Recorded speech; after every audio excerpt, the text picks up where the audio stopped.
Assalamualaikum warahmatullahi wabarakatuh. Waalaikumsalam warahmatullahi wabarakatuh. Innal hamdalillah nahmaduhu wa nasta'inuhu wa nastaghfiruh wa na'udzu billahi min syururi anfusina wa min sayyiati a'malina may yahdihillahu fala mudhillalah wa may yudhlilhu fala hadiyalah. Wa asyhadu alla ilaha illallah wahdahu la syarikalah wa asyhadu anna Muhammadan abduhu wa rasuluh. Amma ba'd.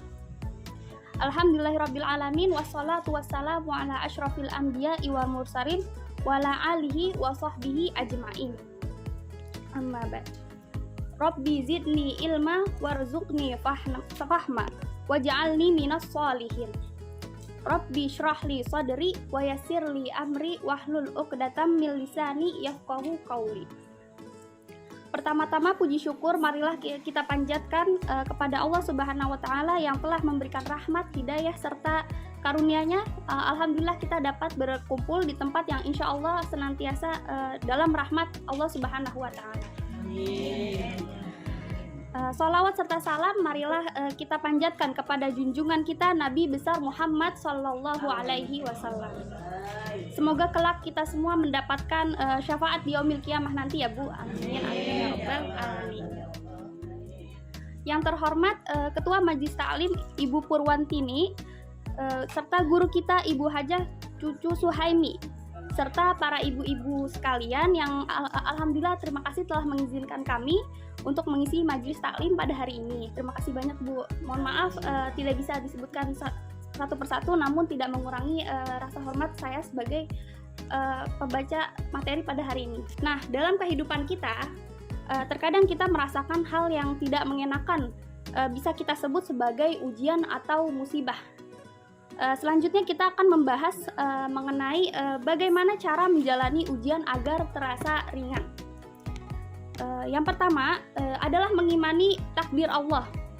Dalam hadis riwayat Muslim, Rasulullah Shallallahu Alaihi Wasallam bersabda, Allah telah mencatat takdir setiap makhluk sebelum 50.000 tahun penciptaan langit dan bumi. Dan Ibnu Qayyim mengatakan landasan setiap kebaikan adalah jika engkau tahu bahwa setiap yang Allah kehendaki pasti terjadi dan setiap apa yang Allah tidak kehendaki itu tidak akan terjadi. Insya Allah itu akan membuat kita merasa jadi lebih ringan ya Bu.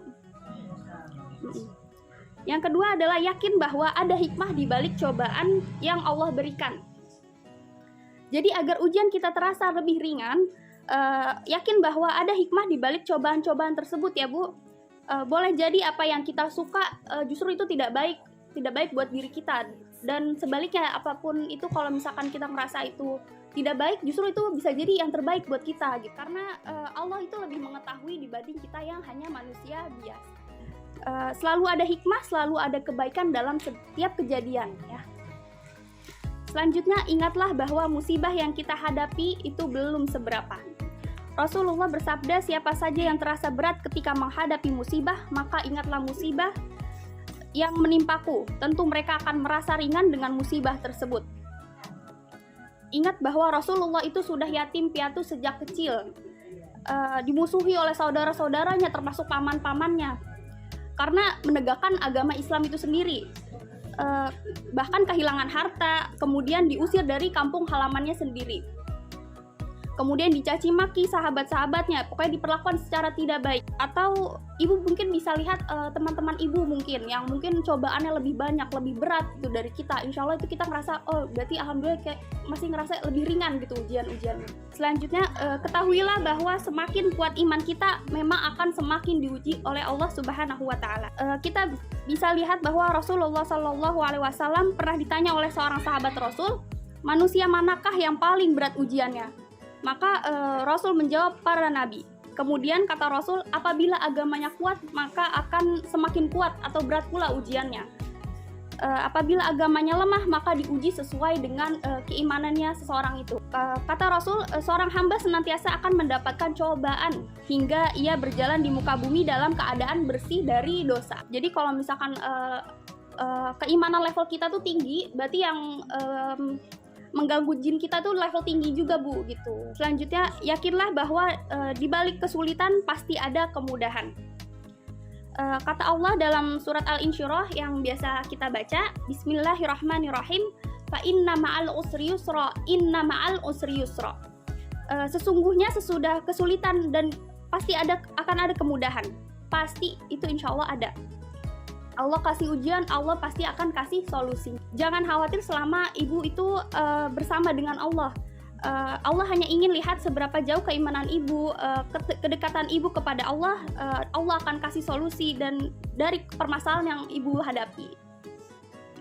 Selanjutnya, bersabarlah di awal musibah dan yakin bahwa pahala sabar itu besar.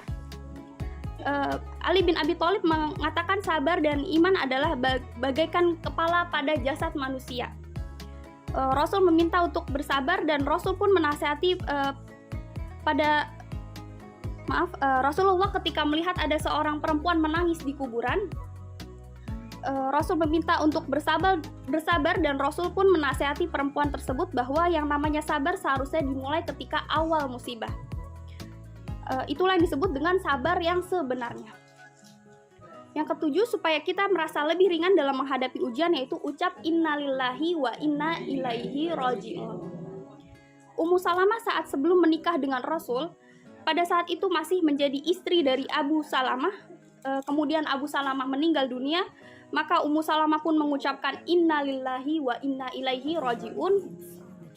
Kemudian beliau berdoa kepada Allah, berilah ganjaran terhadap musibah yang menimpaku dan berilah ganti dengan yang lebih baik.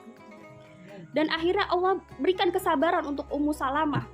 Bahkan Ummu Salamah akhirnya menikah dengan Nabi Muhammad. Allah ganti dengan yang lebih baik. Jadi ucapkanlah kalimat innalillahi wa inna ilaihi raji'un.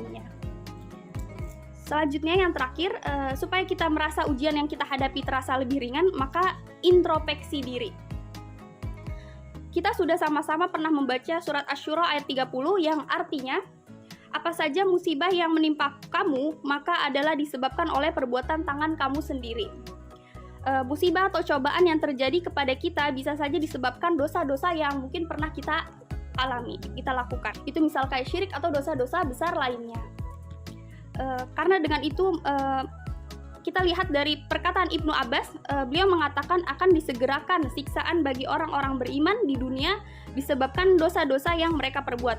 Karena dengan itu mereka tidak disiksa atau diperingankan siksanya nanti di akhirat. Mungkin itu saja cukup. Sekian, mudah-mudahan dengan 8 poin tadi yang sudah saya sampaikan, ibu-ibu merasa lebih ringan dalam menghadapi ujian.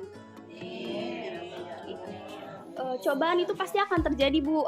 Kita harus kita harus senantiasa dekat kepada Allah, karena musibah terbesar bagi seorang mukmin adalah ketika dia berjalan jauh daripada Allah Subhanahu wa taala. Allah tidak tinggalkan dia, tapi dia malah yang meninggalkan Allah Subhanahu wa taala. Jangan sampai ya, Bu ya. Ya, nauzubillah. Oke. Mungkin cukup sekian sedikit ilmu dari saya, semoga bermanfaat. Kurang lebihnya mohon maaf. Wassalamualaikum warahmatullahi wabarakatuh. Waalaikumsalam.